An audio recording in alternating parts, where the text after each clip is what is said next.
Les musulmans croient que le ministère du prophète Mahomet a été étayé par des miracles physiques dont a été témoin et qu'a rapporté une génération d'une grande intégrité morale. Cet article présente certains des miracles les plus authentiquement transmis, après avoir évalué l'utilité, la plausibilité et la prouvabilité des miracles en premier lieu.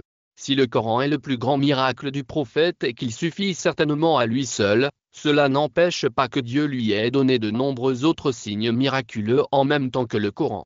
En d'autres termes, la conviction de la prophétie de Muhammad ne dépend pas de l'accomplissement de miracles, mais les rapports historiquement fiables de ces miracles rendent leur occurrence indéniable et constituent un puissant facteur de conviction. Bien entendu, le croyant est toujours encouragé à atteindre des niveaux de conviction plus élevés par la contemplation, la recherche de la connaissance et la purification de son cœur jusqu'à ce qu'il puisse témoigner de la vérité par le biais du message de l'islam lui-même. Toutefois, nous ne devrions pas sous-estimer le fait que la constitution psychospirituelle de certaines personnes les oriente davantage vers la venue des miracles qui mènent aux portes de la foi. Comme l'écrit Ibn al-Qayyim, les chemins de la guidance sont divers, comme une miséricorde et une bonté de Dieu envers ses serviteurs, en raison de la variation de leurs connaissances intellectuelles, mentales et spirituelles.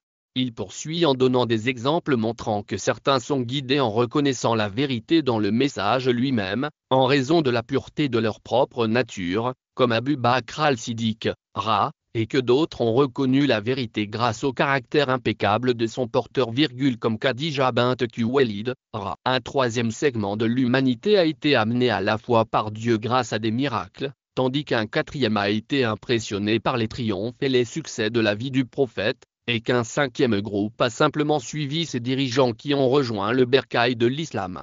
En plus d'amener certaines personnes à la foi, les miracles renforcent la foi existante en inculquant à ceux qui lisent ces récits un amour, un respect et une admiration immense pour le prophète Muhammad.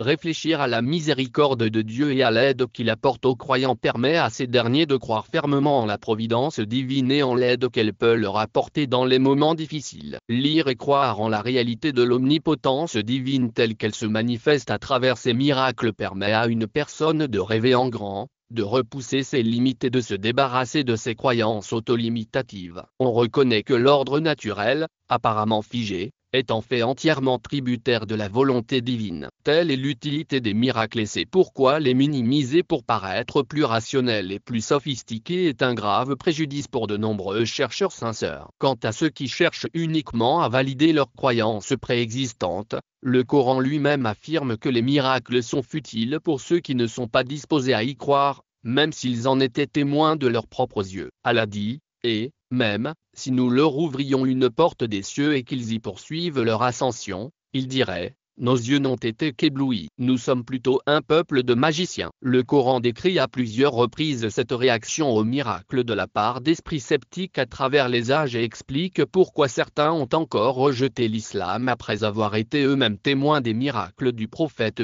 Cela démontre la véracité d'une perspective épistémologique clé que le Coran postule, à savoir la futilité du scepticisme en tant qu'approche de la connaissance. Même les signes et les miracles les plus évidents peuvent être mis en doute si une personne est prête à être sceptique vis-à-vis de ses propres sens et à remettre entièrement en question la réalité. Mais comme notre époque postmoderne nourrit une plus grande suspicion à l'égard des récits religieux et traditionnels du surnaturel que toute autre période de l'histoire de l'humanité, commençons par dissiper les idées fausses communément répandues selon lesquelles les miracles sont soit logiquement impossibles, soit historiquement indémontrables.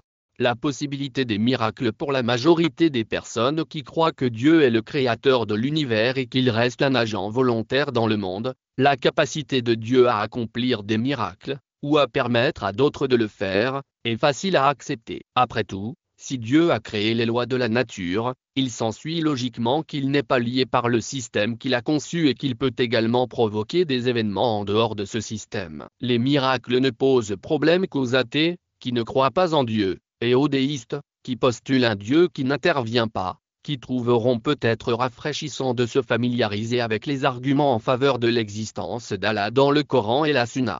Alors que la croyance au miracle était la norme dans les sociétés chrétiennes, le passage à la modernité a marqué une évolution vers une position plus sceptique. Les naturalistes mécaniques du siècle des Lumières ont peint une vision désenchantée de la nature en tant que système fermé, décrivant les lois naturelles comme déconnectées de Dieu.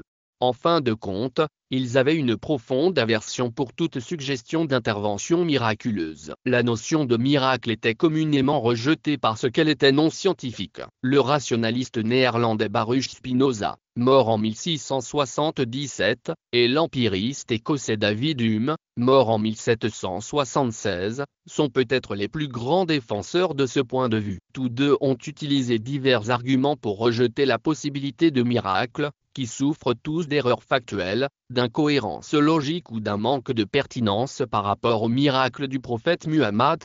Dans son traité théologico-politique, Spinoza affirme que la croyance au miracle n'est qu'un vestige de l'esprit naïf prémoderne, de son incapacité à interpréter les phénomènes naturels, et non le sens voulu des passages de la Torah. Son mépris pour les miracles est prévisible, car l'idée d'une intervention surnaturelle était perçue comme contraire à la perspective philosophique du rationalisme qui dominait son époque et qui a débouché sur les Lumières européennes. Cependant, le zèle effréné de Spinoza pour réfuter la possibilité même des miracles est contraire à sa sagacité habituelle. Par exemple, il tente d'expliquer chaque récit biblique explicite de miracle comme n'étant pas réellement miraculeux. Il affirme même que chaque miracle supposé peut être considéré comme un phénomène naturel mal compris. Si l'ignorance et la superstition ont certainement poussé certaines personnes à qualifier prématurément certains événements de miracles, quelles preuves scientifiques suggèrent que des bâtons peuvent être transformés en serpents, que des aveugles de naissance peuvent recouvrer la vue ou que la lune peut être fendue et restaurée? Selon Spinoza, notre connaissance de la nature étant incomplète,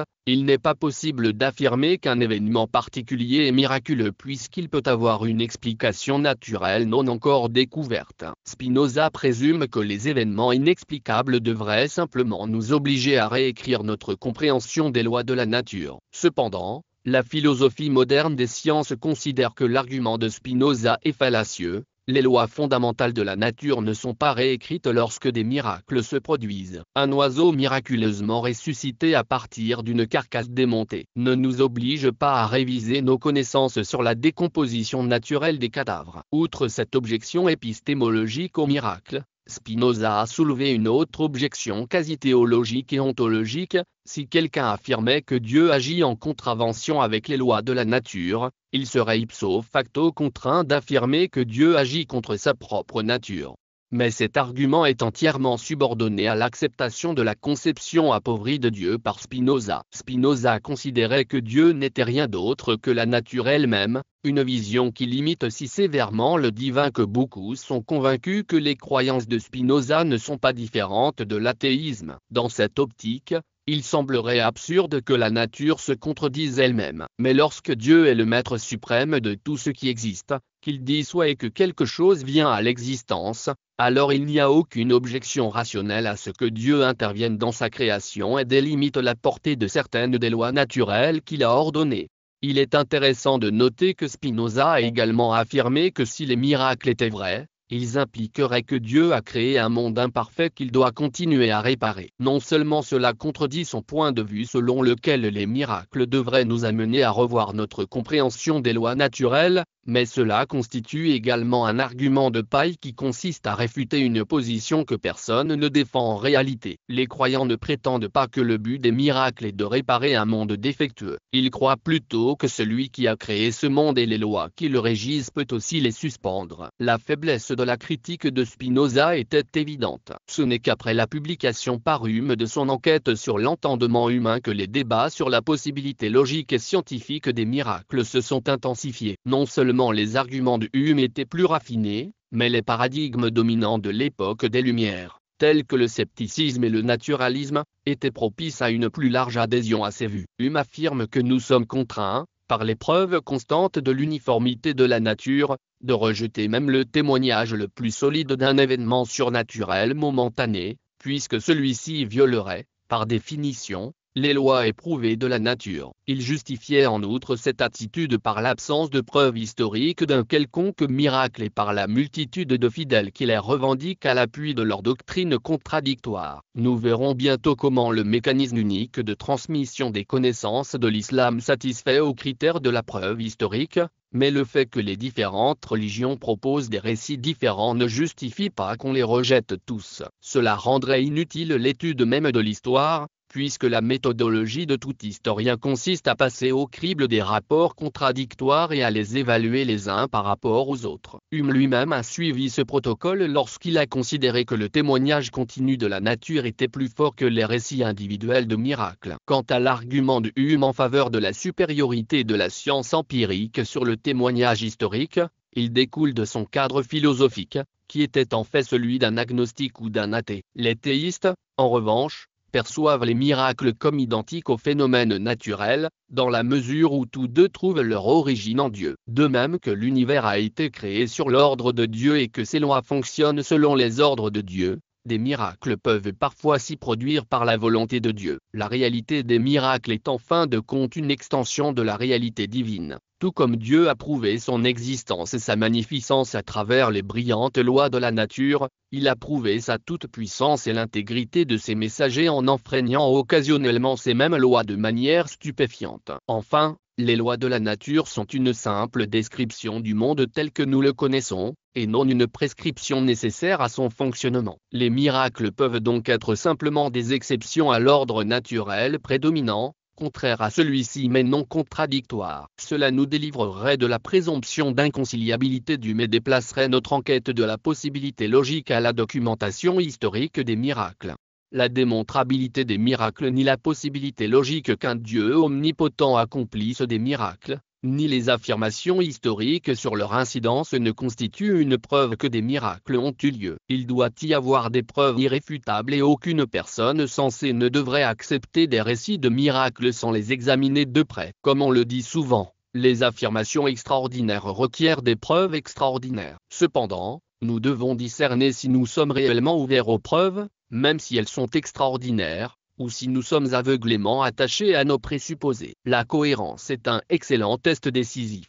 Nous demandons-nous si toutes les convictions similaires que nous avons sur la vie et la foi répondent aux mêmes critères rigoureux, ou si un double standard s'est glissé ici en raison de préjugés ou d'un scepticisme extrême. Beaucoup de gens aujourd'hui ne se rendent peut-être pas compte qu'ils sont en fait des humains, des naturalistes dogmatiques qui croient qu'aucune preuve historique des miracles ne pourra jamais suffire et que rien n'est prouvable, sauf ce dont nous faisons personnellement l'expérience. Pour être cohérent, il faut reconnaître que personne n'accepte comme preuve que ce qu'il a lui-même expérimenté. Une telle position impliquerait de nier toutes les cartes que nous n'avons pas tracées nous-mêmes et tous les faits scientifiques que nous n'avons pas personnellement établis. Les personnes rationnelles et équilibrées acceptent que le témoignage, sa traçabilité et sa corroboration soient acceptables comme preuve qu'un fait ou un événement est certainement vrai ou probablement vrai. La discipline du hadith est une science instrumentale dans la tradition intellectuelle islamique, investie dans la vérification des rapports sur le prophète Muhammad, et donc centrale dans toute discussion sur les miracles. Il s'agit d'un processus unique et sophistiqué impliquant l'interaction de cette sous-discipline, toute conçue pour établir, au-delà de tout doute raisonnable, la chaîne de transmission de chaque récit. En fin de compte, une infime partie des récits transmis survit au processus rigoureux et est qualifiée d'authentique, mais les spécialistes du hadith ne s'arrêtent pas là. Les narrations authentiques ont ensuite été classées comme mutawatir, abondamment concordantes, ou ahad, solitaires. Les rapports mutawatir sont ceux qui sont relatés par de nombreux narrateurs à chaque étape de leur transmission, ce qui rend inconcevable le fait qu'ils se soient tous trompés ou qu'ils aient tous participé à une falsification. Les rapports ahad, lorsqu'ils sont authentiques, sont ceux qui ont été transmis de manière fiable mais qui ne répondent pas aux critères du mutawatir, ce qui explique que la plupart des spécialistes du hadith estiment qu'ils impliquent une prépondérance, une plus grande probabilité, par opposition à une connaissance certaine. Toutefois, cette majorité considère simultanément que les rapports ahad méritent d'être acceptés plutôt que rejetés, en raison de la fiabilité de leur chaîne de transmission et du fait que toute personne censée se fonde sur une plus grande probabilité en l'absence de certitude. Les miracles survenus entre les mains du prophète Muhammad sont un concept mutawatir, ce qui signifie que la simple multitude de rapports les rend incontestables en principe, même si certains récits spécifiques ne sont pas mutawatir de manière indépendante. La survenue de la Première Guerre mondiale est un exemple simple d'un concept mutawatir, la concomitance d'une multitude de témoignages à son sujet rend sans importance la question de savoir si tel ou tel compte rendu de sa survenue est vérifiable. Rejeter un concept mutawatir équivaudrait à refuser de confirmer que les civilisations mayas, Incas ou Aztèques ont existé jusqu'à ce que les humains inventent une machine à remonter le temps et voyagent eux-mêmes dans le passé. En attendant, cette personne serait prête à envisager la possibilité que tous les rapports sur ces civilisations soient une conspiration transhistorique, semblable à ce que défend aujourd'hui la Flat Earth Society, Société de la Terre plate. L'islam exige donc une chaîne de transmission démontrable avant d'attribuer une déclaration ou une action, comme un miracle, à son prophète. Contrairement aux nombreux autres récits de miracles dans d'autres traditions qui n'ont pas de chaîne de transmission et ne reposent que sur la foi. Les théologiens musulmans soulignent souvent cette distinction importante et la façon dont elle oblige toute personne honnête à ne pas faire de différence entre les miracles des prophètes Moïse et Jésus. En raison de leur historicité comparable, aucun n'est solidement rattaché à des témoins oculaires, et a accepté en premier lieu les miracles du prophète Muhammad puisque leur historicité est bien plus solide. Ibn al-Qayyim dit dans Zigata al-Lafan, si c'était le cas avec les miracles de ces deux messagers, à côté de l'époque, de la fragmentation de leur nation dans le monde et de la disparition de leurs miracles, alors que penser de la prophétie de Muhammad et de ses miracles et signes lorsqu'ils sont plus récents, qu'ils dépassent le millier, qu'ils sont transmis par les individus les plus purs et les plus honorables qui soient, et que cette transmission se fait par tavature, abondante concordance, un siècle après l'autre. Muhammad serait en outre le confirmateur le plus autorisé des miracles des prophètes précédents et le plus qualifié pour mettre fin aux controverses qui les entourent. Les miracles spécifiques du prophète. Outre le fait que les miracles sont un phénomène mutawatir du ministère du prophète, il existe des miracles spécifiques dont la transmission mutawatir les élève au-dessus de toute possibilité de fabrication. Le reste de cet article traite de ce sous-ensemble, mais affirmons tout d'abord qu'exiger un témoignage du mutawatir avant de croire quoi que ce soit relève du cynisme et non de la prudence. La plupart des connaissances humaines acquises proviennent de rapports ahad, comme la lecture d'une source unique, et cette stipulation nous empêcherait donc de croire n'importe quelle nouvelle que les gens font circuler. Elle pourrait même nous empêcher de croire nos propres yeux lorsque nous sommes le seul témoin d'un événement. Nous faisons généralement confiance à nos yeux, du moins jusqu'à ce que nous soyons contraints par des raisons plus fortes de les suspecter. Par conséquent, après avoir réalisé la possibilité et la démontrabilité des miracles en principe, même les rapports ahad ne devraient pas être rejetés lorsque leur fiabilité est défendable et qu'aucun défaut dans leur transmission n'a été identifié. Dans un passage brillant du Fath al-Bari, Ibn Hajar, d. 1449, parle de l'abondance des miracles du prophète et dit, cela confère collectivement la connaissance nécessaire, certitude, qu'un grand nombre d'événements surnaturels se sont produits entre ses mains. De la même manière que quelqu'un peut affirmer de manière concluante la générosité d'Hatim, Al-Tay, et le courage de Ali, même si les rapports individuels à ce sujet ne sont que spéculatifs en raison du fait qu'ils sont rapportés par des chaînes ahad. Toutefois, il convient de noter que de nombreux miracles du prophète sont devenus bien connus et répandus, qu'ils ont été racontés par d'importants groupes de personnes, mutawatir, et que les spécialistes de la transmission, de la vérification biographique et de l'authentification des témoignages leur ont par conséquent conféré une certaine certitude, même si ceux qui ne sont pas familiarisés avec ces disciplines n'ont pas atteint ce degré de confiance à leur égard. En fait, si quelqu'un devait prétendre que la plupart de ces incidents, même les non-mutawatirs,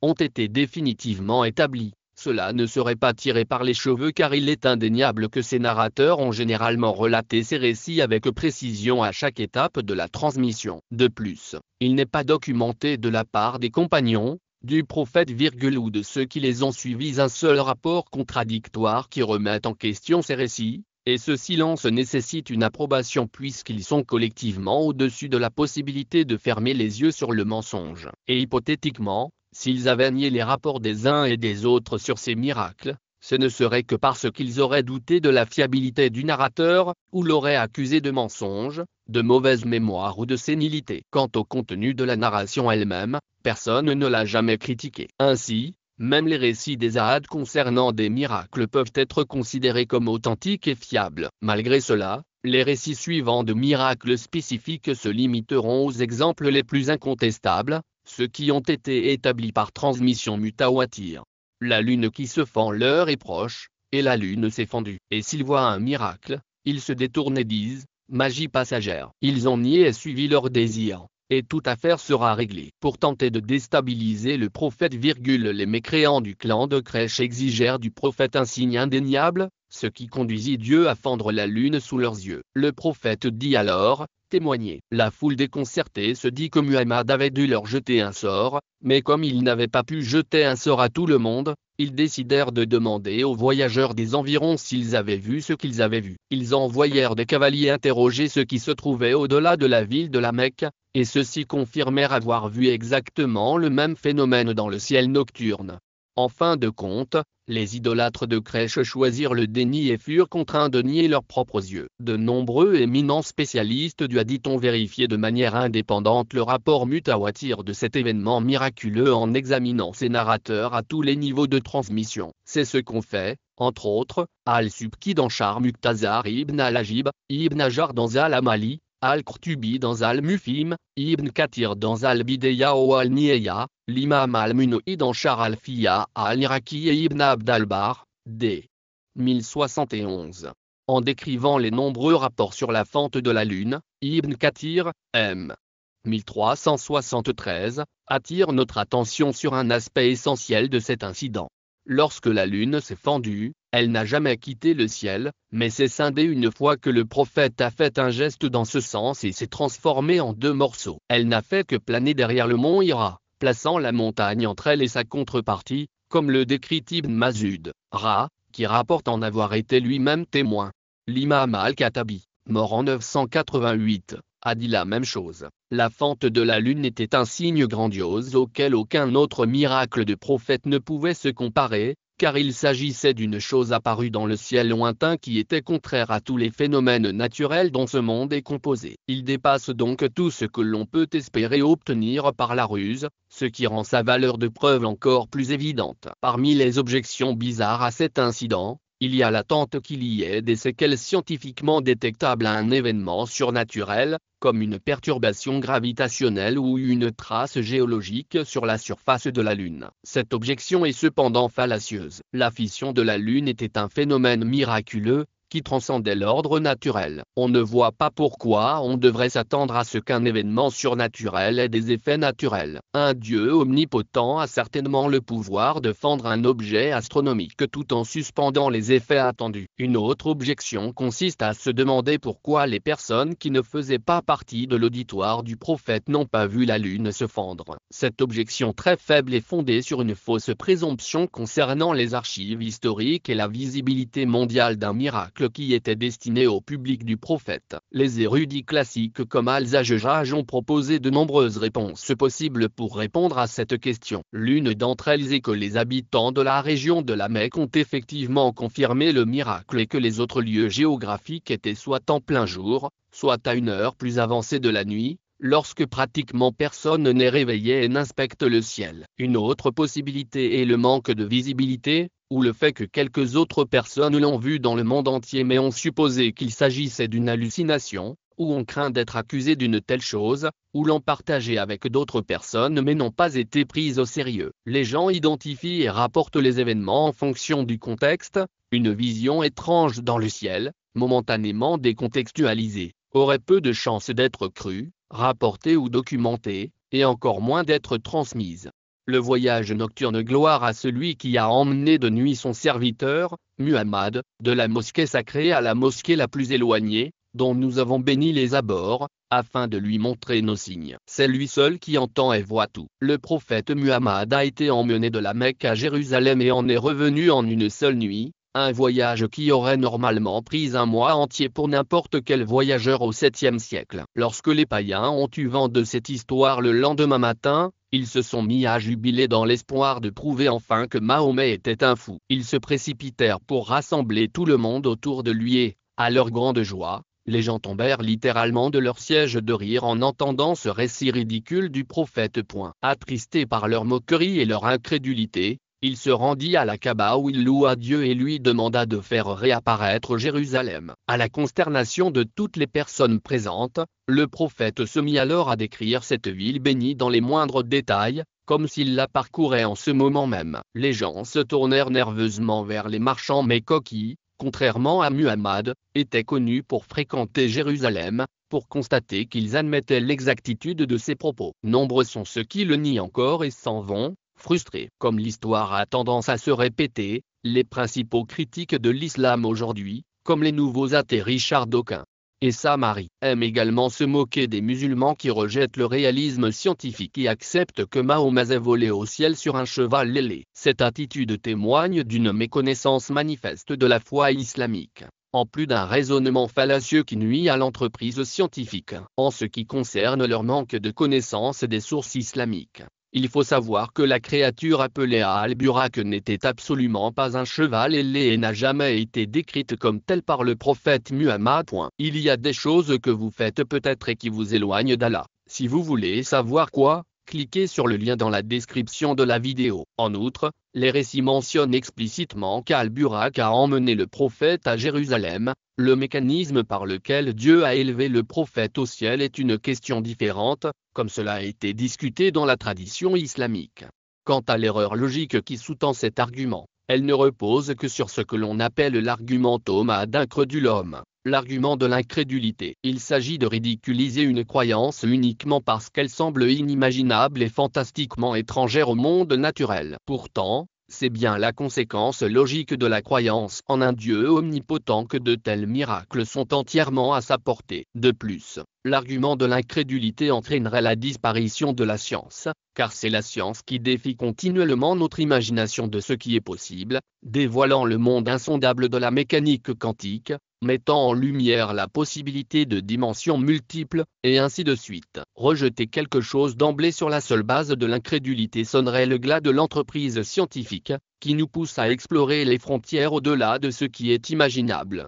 Le Dr Al-Hajj, un érudit musulman contemporain, écrit: le fait qu'Al-Burak ne soit pas décrit comme un énorme cheval ou quelque chose de plus fantaisiste souligne le fait qu'il ne s'agissait pas de cette créature particulière, mais de la volonté de Dieu. Tout comme Dieu a dit à propos des légions d'anges qu'il envoie pour soutenir les croyants, et Allah n'a fait cela qu'à titre de bonne nouvelle pour vous et pour rassurer vos cœurs. Et la victoire ne vient que d'Allah, le puissant, le sage. Dieu a créé les lois de la physique, et il est tout à fait rationnel qu'il ne soit pas lié par elles. L'inclusion d'Al-Burak dans l'histoire l'a rendue plus mémorable. Elle était également censée être familière pour le confort et l'assurance du cavalier, que la paix et les bénédictions soient sur lui. Outre le Coran qui décrit ce voyage nocturne, Al-Qahtani, mort en 1927, a recueilli les noms de 45 compagnons différents qui ont corroboré cet événement étonnant.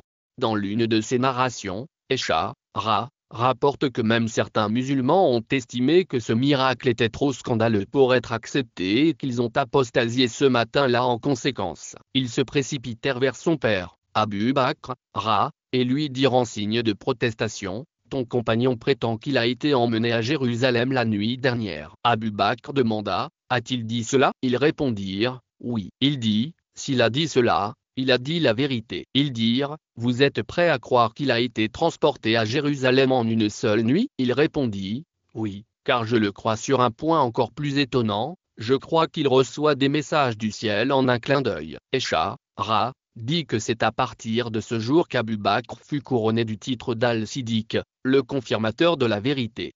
Enfin, le Coran est rempli de parallèles à ce miracle, comme Dieu divisant le temps pour l'homme qui a dormi sans vieillir alors que son âne se décomposait, et pour les jeunes et leurs chiens qui ont dormi pendant 309 ans alors que des générations naissaient et mouraient à l'extérieur de leur grotte. Un arbre qui pleure. Abdullah ibn Umar, rapporte que le prophète avait l'habitude de prononcer ses sermons debout à côté du tronc d'un palmier dattier. À la demande d'une femme ansari, le prophète autorisa la construction d'une petite chaire de 3 marches pour lui permettre d'être plus visible et de projeter sa voix plus loin dans l'auditoire grandissant. Lorsque le prophète monta sur la nouvelle chaire le vendredi suivant, des pleurs retentissants sortirent de ce tronc d'arbre. Le prophète descendit, s'approcha du tronc et commença à le caresser de la main, comme on le fait pour calmer un enfant. Anas ibn Malik, ajoute, et la mosquée trembla sous l'effet de ses gémissements. Sahl ibn Sa'd, ajoute, beaucoup de gens se mirent à pleurer en entendant ses pleurs et ses gémissements. Ibn Abba, ajoute, il alla le serrer dans ses bras jusqu'à ce qu'il se calme, puis dit, si je ne l'avais pas serré dans mes bras, il aurait continué ainsi jusqu'au jour de la résurrection. Jabir, ajoute, il pleurait d'avoir manqué la révélation qu'il aurait entendue, récitée, tout près de lui. Ce sont les 5 seuls compagnons qui ont rapporté cet incident de première main, bien que près de 20 personnes au total aient été présentes, selon les principales autorités en matière d'hadith. Ibn Hajar résume cette enquête en disant, les hadiths de l'arbre qui pleure et de la lune qui se fend ont été transmis par un très grand nombre de personnes, ce qui offre une connaissance sûre aux experts en hadith qui examinent leur chaîne de transmission, et non à ceux qui ne sont pas formés à cela, et Allah sait mieux que quiconque. De même, Al-Munawi rapporte sa hadith sur le gémissement de l'arbre à travers de nombreuses chaînes authentiques qui impliquent collectivement qu'il s'agit d'un événement mutawatir, puis affirme qu'il a été raconté par près de 20 compagnons. Leur corroboration a conduit à Al-Bayhaqi à dire qu'il n'est pas nécessaire de retracer les narrations de cet incident pour vérifier s'il s'est produit ou non, après qu'une génération entière l'a transmis à une génération entière. Les pierres parlent dans le noble Coran. Allah nous dit que l'un des signes puissants qu'il a accordé au prophète David, était que ses glorifications mélodieuses de Dieu seraient répercutées par les montagnes imposantes et les oiseaux qui s'envolent à toute heure du jour et de la nuit. Nous avons certes donné à David un don de notre part. Nous lui avons dit, ô montagnes, répétez avec lui nos louanges, ainsi que les oiseaux. Et nous lui avons rendu le fer malléable. Par ce même miracle, Allah a approuvé le prophète Muhammad, des objets inanimés glorifiaient Dieu entre ses mains, et témoignait même de son ministère en tant que messager et prophète. Abdullah ibn Mas'ud, a déclaré, nous avions l'habitude d'entendre la nourriture faire tasbih, glorifier Allah, pendant qu'il mangeait. Le plat louait Dieu en présence du prophète lorsque la nourriture était placée devant lui. De même, Abu Dar, a dit, j'étais présent avec le prophète dans un cercle, et dans ses mains se trouvaient des cailloux, et chacun dans le cercle pouvait entendre leur tasbih. Il les passa ensuite à Abu Bakr, et ils firent le tasbih avec Abu Bakr, également. Tous ceux qui étaient dans le cercle entendaient leur tasbih. Il les repassa ensuite au prophète et ils firent à nouveau tasbih dans sa main. Il les passa ensuite à Umar, et ils firent le tasbih dans sa main, et tout le monde dans le cercle pouvait entendre leur tasbih. Le prophète les passa ensuite à Uthman ibn Affan, et ils firent le tasbih dans sa main. Il nous les passa ensuite, et ils ne firent tasbih avec aucun d'entre nous. Les tout premiers miracles par lesquels Allah a préparé Muhammad étaient de ce type. Avant même qu'il ne soit prophète, les pierres le saluaient. Le messager d'Allah a dit, je connais des pierres à la Mecque qui me saluaient avant que je ne sois mandaté, et je les reconnais encore aujourd'hui. Et après qu'il soit devenu le prophète de Dieu, les compagnons en furent également témoins. Ali ibn Abi Talib, a dit, nous étions avec le messager d'Allah à la Mecque, et nous n'avons pas rencontré d'arbre ou de montagne si ce n'est qu'il disait, que la paix soit sur toi, ô messager d'Allah. Augmenter l'approvisionnement en eau. L'imam al-Nawawi dit, ces hadiths sur l'eau qui jaillit d'entre ses doigts et qui augmente pour lui, et l'approvisionnement en nourriture qui augmente également, sont tous des miracles clairs accomplis par le messager d'Allah à de nombreuses occasions et dans différentes conditions et ont collectivement atteint le statut de mutawatir. Les spécialistes du hadith disposent de nombreuses compilations de ces incidents. Un exemple est le récit suivant d'Abdullah ibn Mas'ud. Nous considérions les miracles comme des bénédictions d'Allah, alors que vous les considérez comme des menaces. Nous étions un jour en voyage avec le messager d'Allah, et notre eau vint à manquer. Il dit, apportez-moi l'eau qui reste. Les gens lui présentèrent un récipient contenant de l'eau, dans lequel il plaça alors ses mains et dit, venez chercher l'eau de purification bénie, et toutes les bénédictions viennent d'Allah. J'ai vu l'eau couler d'entre les doigts du messager d'Allah. En effet, nous entendions aussi la nourriture glorifier Allah alors qu'elle était mangée par lui. Jabir ibn Abdillah, a raconté que les gens eurent très soif le jour d'Al-Hudaybiyah. Il y avait un petit pot contenant de l'eau devant le prophète, et il vit les gens se précipiter vers lui alors qu'il finissait de faire son ablution rituelle avec. Il leur demanda: que s'est-il passé? Ils répondirent: nous n'avons d'eau ni pour les ablutions ni pour boire. Il plaça alors sa paume dans ce pot et l'eau se mit à couler d'entre ses doigts comme des sources. Il dit: que tous ceux qui cherchent à faire leurs ablutions s'avancent, la bénédiction vient d'Allah. Jabir dit: nous avons tous bu et fait nos ablutions dans ce pot, et je ne me souciais pas de la quantité que je buvais car je savais qu'elle était bénie. Un narrateur a demandé à Jabir: combien étiez-vous? Il répondit: même si nous avions été 100 000, cela nous aurait suffi, mais nous étions 1500. Anas ibn Malik, a personnellement raconté plusieurs autres incidents presque identiques d'eau jaillissant d'entre les doigts bénis du prophète. Ces rapports suggèrent que l'eau sortait des doigts même du prophète, ou qu'elle jaillissait par les interstices entre eux. La plupart des interprètes de hadith, dont Al-Baghawi et Al-Suyuti, ont choisi le premier point de vue et ont par conséquent jugé cet exploit particulièrement exceptionnel.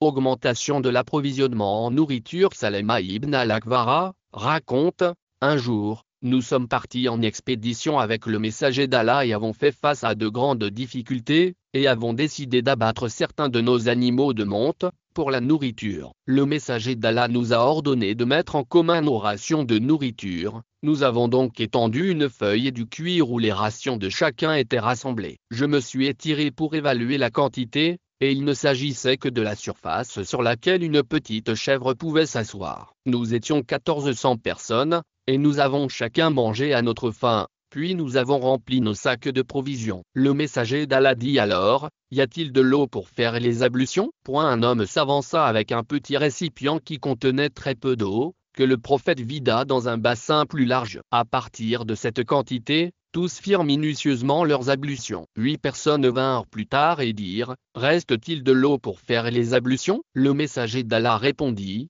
l'eau d'ablution est terminée. Comme le souligne ailleurs l'imam al-Nawawi, lorsqu'un compagnon raconte quelque chose d'aussi incroyable et qu'il cite comme preuve le fait d'y avoir assisté personnellement lui-même ainsi que les autres compagnons, qui entendent sa narration et la revendiquent ou en entendent parler, et ne le dénoncent pas, cela le confirme davantage et nécessite une connaissance sûre de la véracité de ses propos. Jabir ibn Abdillah, rapporte que son père, Abdullah ibn Amr ibn Aram, mourut et laissa derrière lui une dette considérable. Il dit: j'ai donc demandé l'aide du prophète auprès de ses créanciers pour qu'il réduise sa dette. Le prophète m'a alors dit: va diviser tes dates en fonction de leur nature, mets les dates à Jeva d'un côté et les Ibkib Zayd d'un autre côté. Puis préviens-moi. Je fis ainsi, puis j'avisai le messager d'Allah. Il vint, s'assit, puis dit: mesurez pour les gens, les créanciers. J'ai mesuré leur montant jusqu'à ce que je leur ai remboursé tout ce qui leur était dû, et mes dates sont restées comme si rien n'avait diminué de leur part. Lorsque Umar ibn al-Khattab, fut informé de ce surplus miraculeux, il dit: dès que le messager d'Allah est entré dans le jardin, j'ai su qu'il deviendrait béni. Abdulrahman ibn Abi Bakr, rapporte: nous étions 130 avec le prophète, et il nous dit: l'un d'entre vous a-t-il de la nourriture avec lui? Un homme avait environ un sa de nourriture, qui fut donc mélangé. Puis un grand païen aux cheveux ébouriffés passa en conduisant des moutons. Le prophète lui dit: vendre ou donner? Il répondit: vendre. Il lui acheta un mouton, qui fut cuit, et le prophète ordonna que le foie soit également rôti. Par Allah, il n'y eut personne des 130 que le prophète coupa pour lui un morceau de son foie. Ceux qui étaient présents reçurent, et ceux qui étaient absents furent rangés. On en fit 2 plats dans lesquels ils mangèrent tous, et nous nous rassasiâmes, mais les 2 plats restèrent, et nous les chargeâmes sur un chameau. Jabir ibn Abdillah, rapporte: nous étions en train de creuser le jour de la tranchée lorsqu'un énorme rocher solide nous a gênés. On vint trouver le prophète et on se plaignit auprès de lui de ce rocher, et il dit: j'arrive. Il se mit alors debout, des pierres attachées à son estomac, car nous n'avions pas goûté de nourriture depuis 3 jours, et prit la masse et frappa le rocher jusqu'à ce qu'il devienne un monticule de poussière. J'ai dit: ô messager d'Allah, me permettez-vous de visiter ma maison? J'y suis allé et j'ai dit à ma femme: j'ai vu sur le prophète quelque chose qu'on ne peut supporter, c'est-à-dire les pierres qu'il avait attachées à cause de la faim. As-tu quelque chose? Elle répondit: j'ai du blé et une petite chèvre. J'ai égorgé la petite chèvre, j'ai moulu le blé, puis j'ai mis la viande dans un pot d'argile. Avant de partir, ma femme me dit, ne m'humilie pas devant le prophète et ceux qui sont avec lui. Je me rendis auprès du prophète et lui chuchotai, j'ai un peu de nourriture, alors viens, ô messager d'Allah, avec un homme ou deux. Il dit, combien y a-t-il? Je l'informai, et il dit, c'est beaucoup et bon. Puis il dit, aux gens de la tranchée, levez-vous, tous, Jabir vous a préparé un banquet. Allons-y. Les muhajirins et Ansar se levèrent, et le prophète me dit, dis-lui de ne pas tirer la marmite, ni le pain du four, jusqu'à ce que je vienne. Lorsque j'entrai chez ma femme et que je l'informai de la présence de l'armée derrière moi, elle me dit, qu'est-ce qui t'arrive? J'ai répondu, j'ai fait ce que tu m'as dit. Elle a dit, il t'a demandé? J'ai répondu, oui. La pâte fut apportée au prophète, il cracha dedans et pria pour la bénédiction. Puis il attrapa la marmite et fit de même. Ensuite, il déchira le pain et le plaça à l'intérieur de la marmite et servit amplement de pain et de viande à chaque compagnon. Il y avait 1000 personnes et, par Allah, chacune d'entre elles mangea jusqu'à ce qu'elle s'arrête, de son propre chef, et parte, et notre pot était toujours plein et notre pain toujours abondant. À la fin, il nous dit, mangez de ceci, ou donnez-le,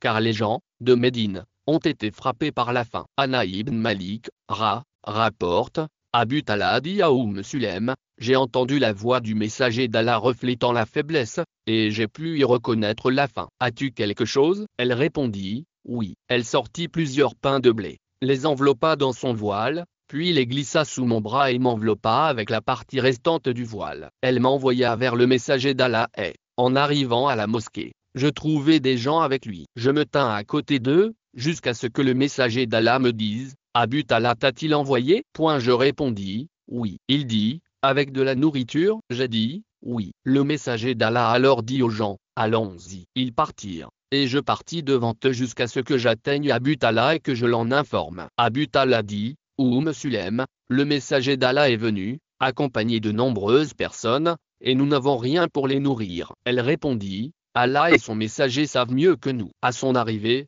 le messager d'Allah dit, Sulaim, qu'avez-vous? Elle présenta ce même pain, que le prophète prit et râpa, puis Sulaim vida son pot de shortening, beurre, dessus en guise de condiment. Le messager d'Allah supplia alors pour le temps qu'il souhaitait avant de dire, permettez à 10 d'entrer. Ils furent autorisés à entrer et mangèrent à satiété avant de repartir. Puis il dit, permettez à 10. Ils furent également autorisés à entrer et mangèrent à satiété avant de partir. Puis il dit, permettez 10. Tout le monde mangea de cette façon, jusqu'à ce qu'ils soient tous rassasiés, et il y avait en tout 70 ou 80 hommes.